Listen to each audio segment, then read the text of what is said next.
Olá, nós vamos começar uma aula agora sobre a matéria, que é mais voltada para o nono ano. Matéria é definida como tudo que possui massa e ocupa lugar no espaço. A matéria é formada por partículas denominadas de átomos. O átomo é a unidade fundamental de um elemento químico. Dessa forma, o elemento químico recebe o mesmo nome dos átomos que o compõem. Por exemplo, o elemento químico sódio é composto por átomos de sódio. O que é molécula? Molécula é quando junta dois átomos de elementos químicos diferentes. Por exemplo, dois átomos de hidrogênio com uma de oxigênio vai formar a molécula de água, H2O. Então, atualmente existem descritos e autenticados 118 elementos químicos diferentes e cerca de 90 deles são encontrados na natureza. Vamos falar sobre inércia. Os corpos, eles têm a tendência de permanecer em repouso ou em movimento. Essa é a propriedade da inércia. A inércia ela pode ser entendida como a resistência do corpo à alteração do seu estado de movimento, de repouso para o movimento ou vice-versa, como está mostrando nesse carro aí. A pessoa ela estava em movimento, pois estava dentro do carro. Quando há uma batida, geralmente o corpo, se não tiver com um cinto de segurança, ele geralmente é ejetado, ele é jogado para fora do carro. Por quê? Porque ele manterá o seu movimento. Como ele estava em movimento no carro, o corpo ele vai manter o seu movimento. Então, por quê? Porque a inércia ela é a resistência do corpo a alterar o seu estado de movimento ou o seu estado de repouso. Então, a inércia é essa resistência, certo? O que é massa? A massa é a medida de quantidade de matéria de um corpo. Ela está relacionada com a inércia, pois quanto maior a massa do corpo, maior a resistência em tirar o corpo do repouso ou alterar o seu movimento. Assim, vamos ver as unidades utilizadas para expressar os valores de massa. Aí tem aí, 1 tonelada é igual a 1000 quilos, 1 quilo, 1 grama é igual a 0,001 grama e assim sucessivamente. As unidades de medida que a gente mais utiliza é a quilograma, a grama e a miligrama. Quilograma, grama e miligrama. O volume ele está relacionado ao espaço ocupado por uma quantidade de matéria. Apesar de ser muito utilizado no nosso dia a dia, o mililitro não é a unidade de medida padrão de volume no sistema internacional. No sistema de unidades, o volume é expresso em metro cúbico.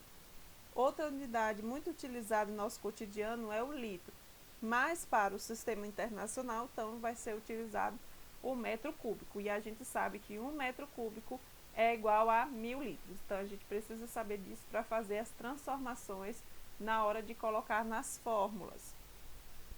Densidade. Então, a densidade é a relação entre a massa e o volume de um determinado material.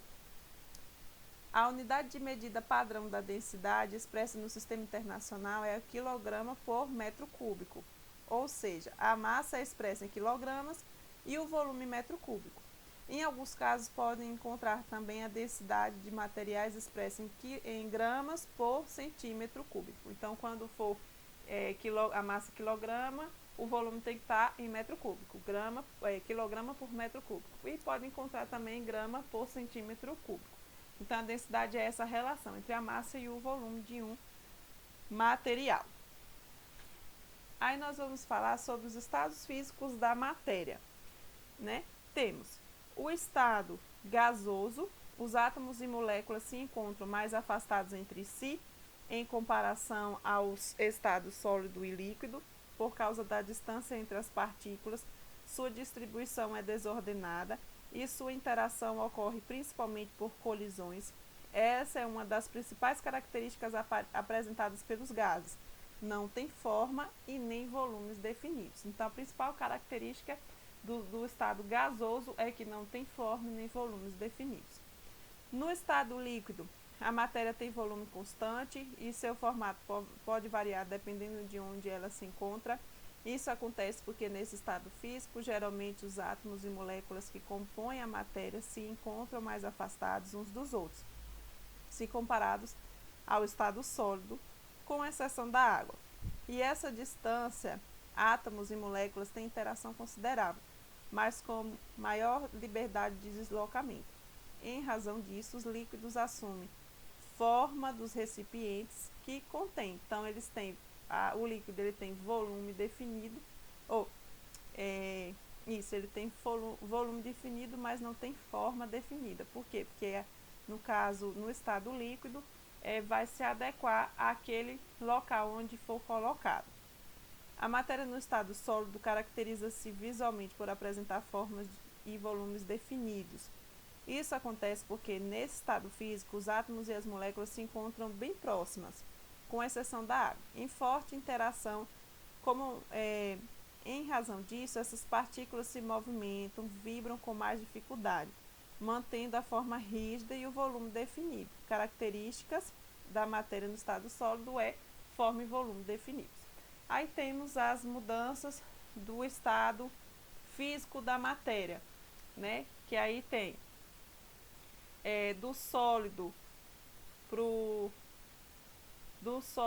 gasoso é sublimação, do gasoso para o sólido é sublimação também, do gasoso para o líquido condensação, do líquido para o gasoso evaporação, do líquido para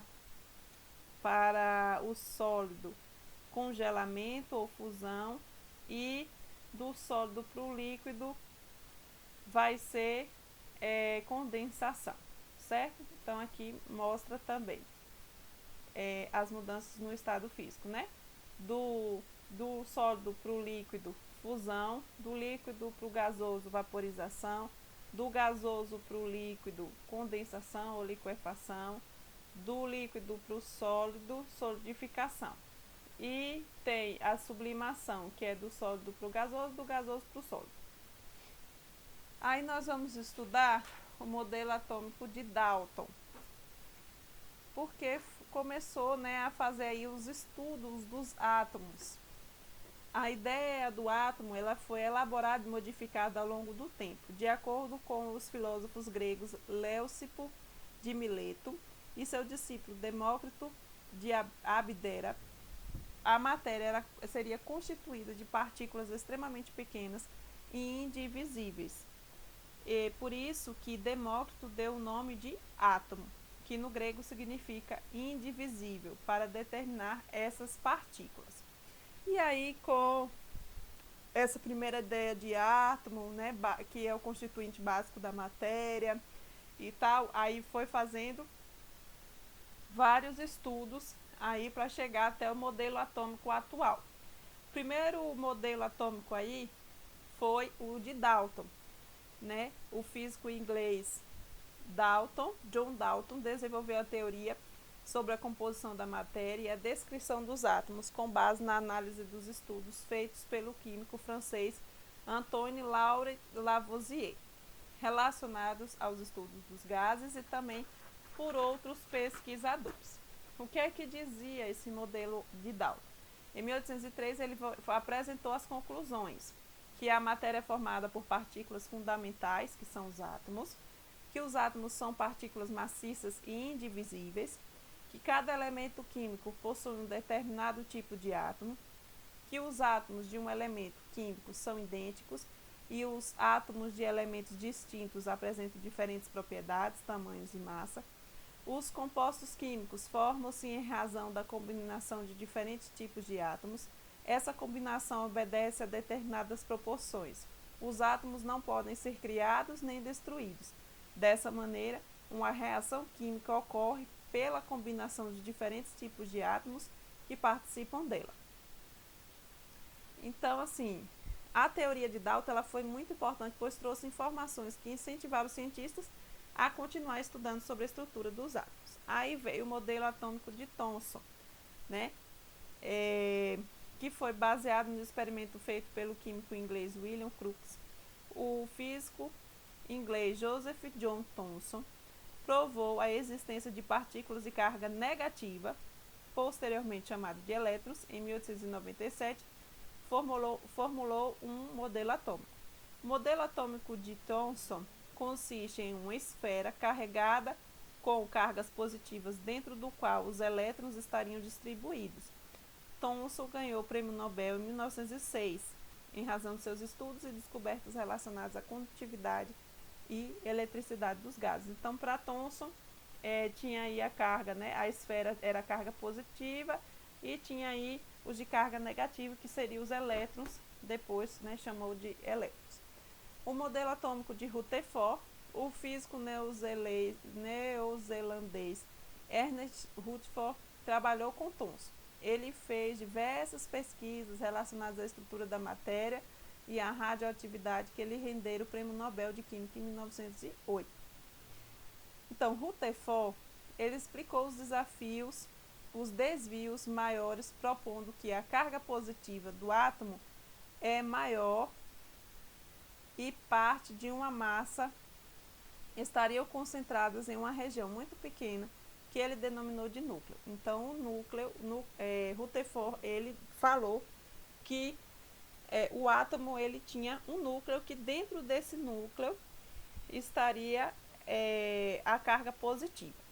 Baseando nos resultados dos seus experimentos que ele fez, ele propôs um modelo atômico no qual as cargas positivas do átomo estariam concentradas no núcleo, como a gente falou, e os elétrons estariam em movimento em torno do núcleo, que ele chamou de eletrosfera.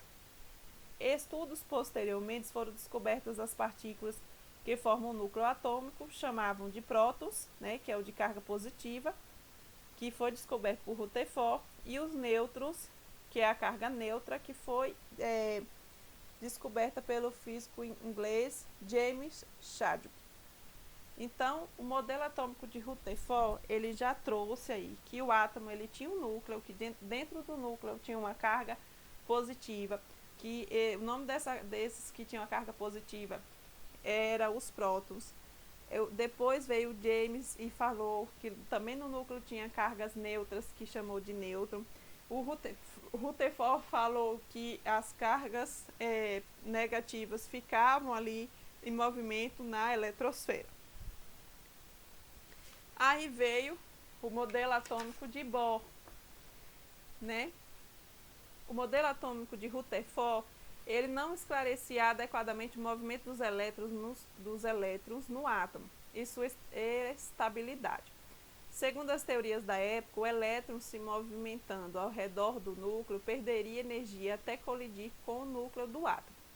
Aí o físico dinamarquês Niels Bohr fez pesquisas sobre a estrutura do átomo, que lhe renderam o Prêmio Nobel de Física em 1922, e propôs um modelo atômico segundo o qual os elétrons orbitariam o núcleo do átomo em determinadas órbitas ou níveis de energia, nos quais ele é estável.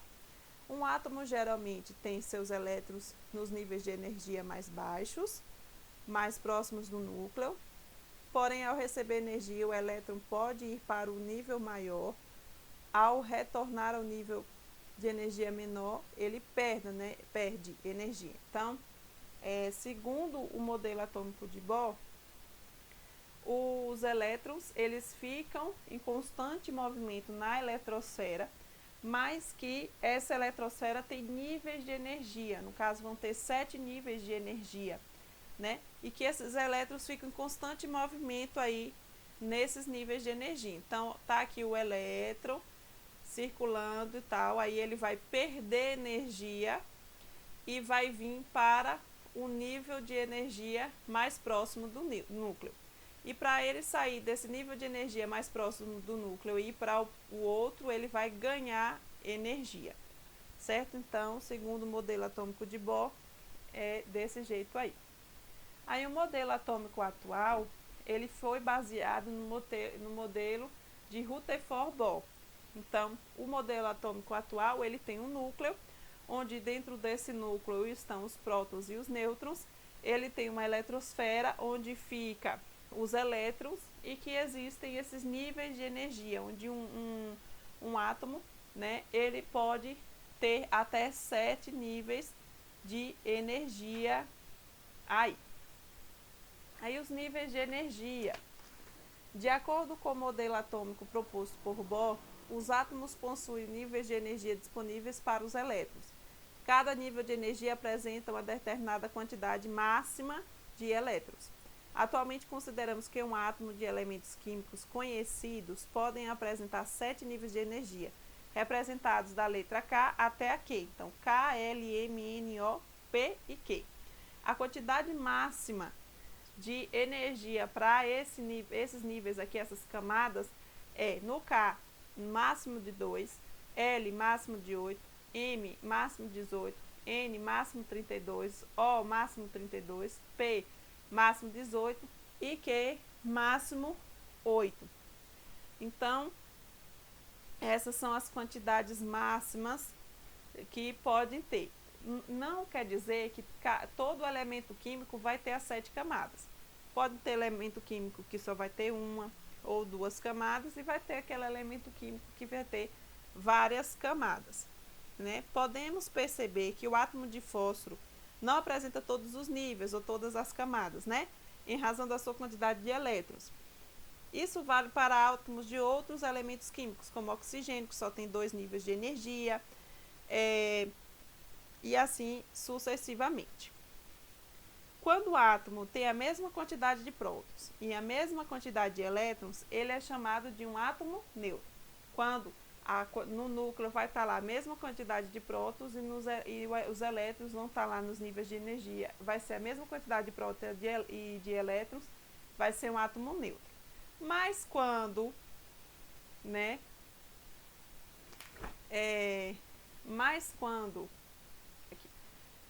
quando ocorre aí perda de elétrons ou ganho de elétrons, e aí vai vir, né, quando um átomo ele perde elétron no seu último nível de energia, ele passa a ter mais prótons do que elétrons. Então ele vai ter uma carga positiva, ele vai estar carregado positivamente. Então aí vai ser um íon chamado de cátion. Então vai ser aí um átomo, um cátion, né, um átomo carregado positivamente, porque ele perdeu elétron e ficou mais prótons do que elétron, e o próton é positivo. Aí o ânion é quando esse átomo ele recebe um elétron a mais. Aí ele vai ficar carregado negativamente, porque vai ter mais elétron do que próton, e aí ele vai ser chamado de ânion. Então, ânion é quando aquele átomo neutro ele recebe um elétron. Então, como o elétron ele é negativo, então vai ter mais elétron do que prótons, então ele vai ficar negativo, né, esse átomo, e aí vai chamar de ânion. Aí as propriedades do átomo. Cada elemento químico tem características próprias, o que permite diferentes aplicações para cada um deles. Geralmente essas características não são visíveis, mas em alguns casos eles podem ser observados na aparência dos objetos feitos por eles, como nas latas de alumínio. O que diferencia um elemento químico do outro é a quantidade de prótons do núcleo em seus átomos. Os átomos de um mesmo elemento químico têm a mesma quantidade de prótons.